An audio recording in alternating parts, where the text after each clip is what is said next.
Hi guys, मेरा नाम बबीता सिंह है और मैं एक आर्टिस्ट हूँ। जैसा कि आप लोगों ने मुझे यूट्यूब, इंस्टा, फेसबुक और मौज ऐप पे देखा ही होगा। और ऐसी बात नहीं है, मेरे फैंस हैं, इतने नहीं हैं तो क्या हुआ, लेकिन कुछ तो हैं। लेकिन कहते हैं ना, हिम्मत नहीं हारनी चाहिए, तो मैं भी हिम्मत नहीं हारती, काम किए जा रही हूँ लगातार। एक ना एक दिन कहते हैं उम्मीद की किरण कायम रहनी चाहिए। तो बस ऐसा ही मेरे मेरे हंसी पे मत जाना, क्योंकि इस हंसी के पीछे ना बहुत बड़ा गम छुपा हुआ है। जिस इंसान को बहुत गम होता है वही सबसे ज़्यादा हंसता है, और गम है, ऐसी बात नहीं है। मेरे पापा गए तब से, पापा के बाद अपने ही पैरों पे खड़ा होना और अपने आप को संभालना बहुत बड़ी बात होती है। और धीरे धीरे मैं अपने आप को संभाल रही हूँ और अपना काम भी शुरू कर रही हूँ, जैसा भी है, रील्स व्लॉग्स बना रही हूँ कंटिन्यू। बट प्रॉब्लम आ रही है मेरी शायद कैमरे की। मेरे इंस्टा पे व्यूज़ नहीं बढ़ रहे हैं। यूट्यूब पे हो रहा है काम, धीरे धीरे हो रहा है। यूट्यूब पे भी मैं मेहनत बहुत कर रही हूँ, यूट्यूब पे सबसे ज़्यादा मैं ध्यान दे रही हूँ। तो मैं क्या कह रही थी, पॉइंट की बात पे आते हैं। मैं एक्टिंग लाइन से हूँ और शायद कुछ लोग जानते होंगे कि मैं प्रोफेशनल काम कर चुकी हूँ काफ़ी, और दिल्ली से, जयपुर से, आगरा से, मथुरा से, मतलब काफ़ी अच्छा मतलब काम किया है। फ्यूचर कास्ट किया है, डायलॉग्स वगैरह किए हैं, काफ़ी स्टार कास्ट के साथ काम किया है मैंने। काफ़ी स्टार कास्ट से मिली। स्टार कास्ट मतलब जो लोग नहीं जानते होंगे, मैं इसलिए बता रही हूँ, अक्षय कुमार, संजय दत्त, अर्जुन रामपाल, आयुष्मान खुराना और कौन कौन कौन कौन कौन याद आ जाए, काफ़ी लोगों के साथ, कृति सनल के साथ, रेखा जी के साथ, और कौन कौन था, कोंगना, हीरोनी जो है कोंगना, और मतलब काफ़ी स्टार कास्ट के साथ मैं काम कर चुकी हूँ अब तक। मुझे अभी नाम याद नहीं आ रहा है, कहते हैं ना एंड टाइम पे याद नहीं आते। मैं काफ़ी मैं हॉलीवुड में भी काम कर चुकी हूँ। हॉलीवुड की वेब सीरीज़ है एलाइड वेब सीरीज़, जिसके लिए मेरा एक ऑडिशन बनवाया था मेरी अनीता मैम ने। मेरी वो गुरु हैं दिल्ली से, उन्होंने मुझसे कहा था कि बबीता ऑडिशन बना के दो, और एक वेब सीरीज़ आई है, उसके लिए कैरेक्टर निकला है। तो उन्होंने कहा कि ऐसे से ऑडिशन बनाना, जल्दी भेजो। एक ऑडिशन बनाया, उन्होंने कैंसिल कर दिया, दूसरा बनाया, फिर भी उन्होंने कैंसिल कर दिया। ऐसे नहीं, ऐसे, ऐसे नहीं, ऐसे, ये कॉस्ट्यूम पहनो, अब ये साड़ी पहनो, अब ये सूट पहनो, अब ये करो, अब वो करो। ऐसे करके पूरा दिन निकल गया ऑडिशन वीडियो बनाने के चक्कर में। लेकिन फाइनली शाम तक, रात तक एक ऑडिशन वीडियो बन गई, मैंने सेंड कर दी, उन्होंने पास कर दिया। उसके आई थिंक 15 दिन बाद मुझे वो काम मिला। अनीता आंटी का फ़ोन आया कि ऐसे ऐसे तुम्हारा फाइनल हो गया है, और तुम्हारा 1 दिन का काम है, और 5 बजे कैब आ जाएगी, रेडी रहना। और पेमेंट ज़्यादा नहीं रहता है, लेकिन ठीक था, इतना भी मतलब कम नहीं था, ठीक था। लेकिन मैं गई, और आप यकीन नहीं मानेंगे, शूटिंग लाइन में क्या होता है कि मेहनत बहुत है, स्ट्रगल बहुत ज़्यादा है, लेकिन पैसा भी है, ऐसी बात नहीं है। और मेहनत के साथ साथ मीठा फल भी है।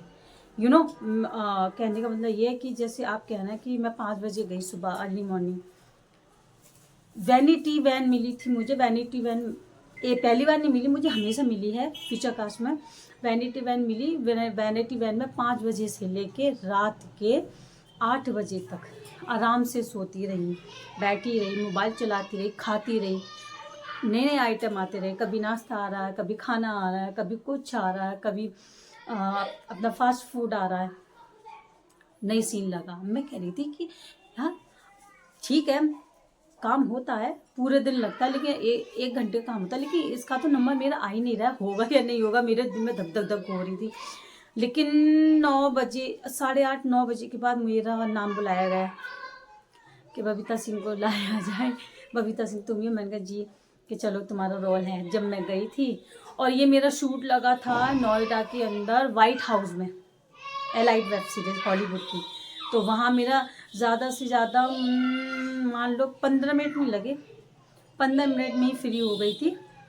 और मुझे स्क्रिप्ट दी वहीं शूट पे, जैसे मैं अंदर गई थी वहीं स्क्रिप्ट दी। मैंने स्क्रिप्ट को एक बार पढ़ लिया, डायलॉग लंबा था लेकिन एक बार पढ़ लिया, दिमाग में भर लिया, और बस शूट हुआ मेरा, और तालियां बजी और अच्छे से हो गया। और मैं बस वैनिटी वैन में दोबारा आ गई। फिर हमारा खाना आ गया, फिर खाना खाया, पैकअप हुआ हमारा 10 बजे, 10 बजे पैकअप हो गया। तो ये होता है, मेरे कहने का मतलब ये है कि मेहनत होता है या फल भी होता है। यानी कि पूरे दिन हम जा रहे हैं सेट पे, नींद खराब करके अपनी, लेकिन वहाँ भी आराम से सोने को मिलता है। अगर आपके अंदर कुछ टैलेंट है, आप में कुछ बात है, तो आपको मेहनत के साथ साथ फल भी मिलेगा। आपके अंदर कोई टैलेंट है जिसमें आप बहुत अच्छे हो, आपको ये लग रहा है कि नहीं मुझे हासिल कर लूँगा, मेरे अंदर टैलेंट इतना है, फिर तो आपको कोई रोक ही नहीं सकता। ये हकीकत है।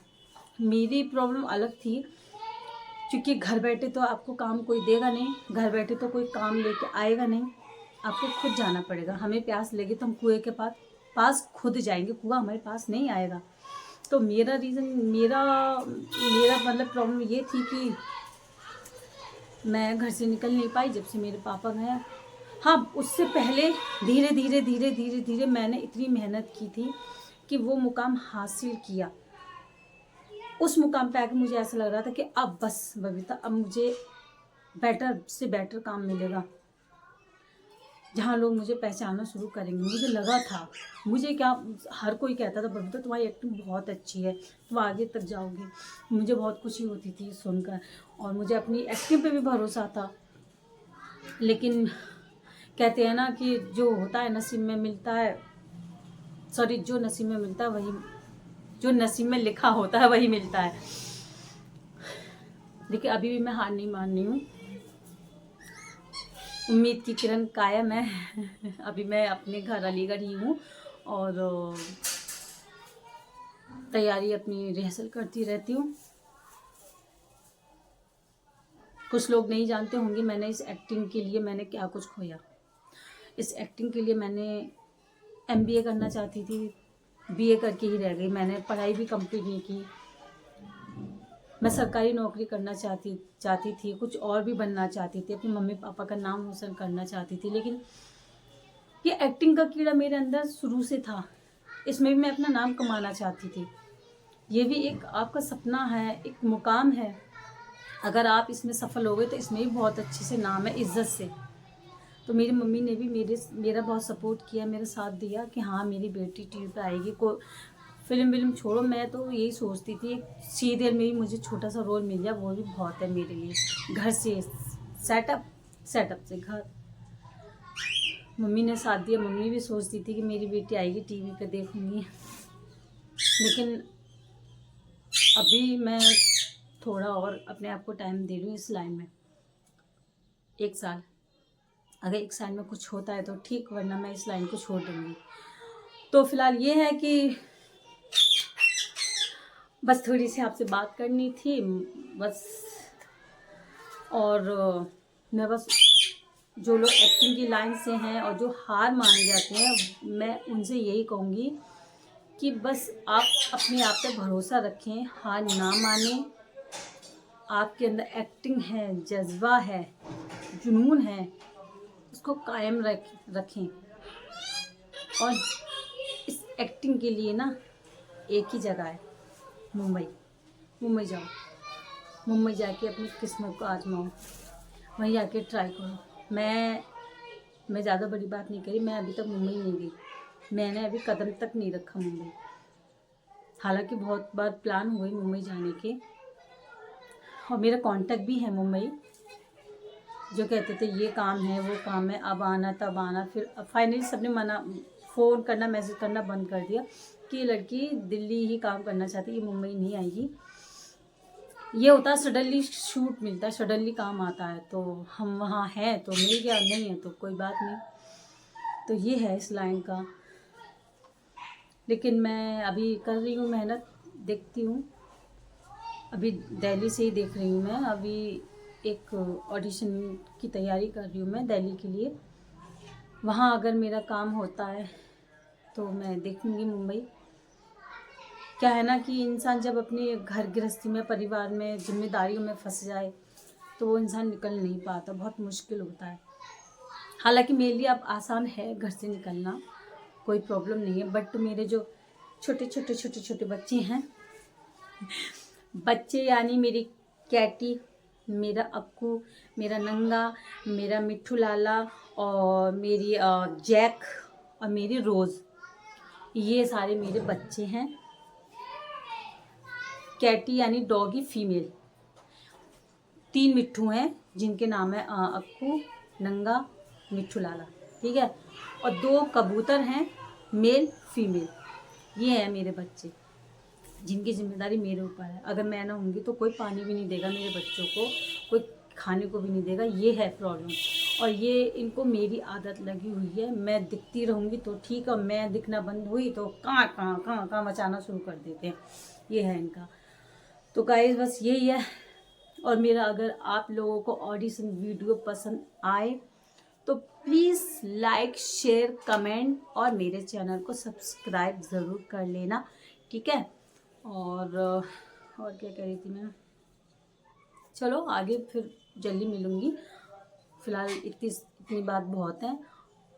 और बस अपना ख्याल रखें, खुश रहें, माँ बाप से प्यार करें, बड़ों का सम्मान करें। ये ज़िंदगी बहुत अनमोल है, इस ज़िंदगी को ऐसे रो धो के ना बिताएं। मुझे अब जाकर ज्ञान मिला है कि ये ज़िंदगी कितनी अनमोल होती है, और इस ज़िंदगी को खुशियों से भर दो। आगे का मत सोचो क्या होगा, जो प्रेजेंट में चल रहा है ना, बस इंजॉय करो, खुश हो, माँ बाप को खुशियाँ दो। और ये रोना धोना नहीं, बिल्कुल नहीं, खुशी से रहो। रोने धोने से हमारी प्रॉब्लम सॉल्व नहीं होती। तो बस अपना ख्याल रखें, अपने मम्मी पापा का ख्याल रखें। अगली बार फिर मिलेंगे जल्दी, तब तक के लिए bye bye, take care, Radhe Radhe.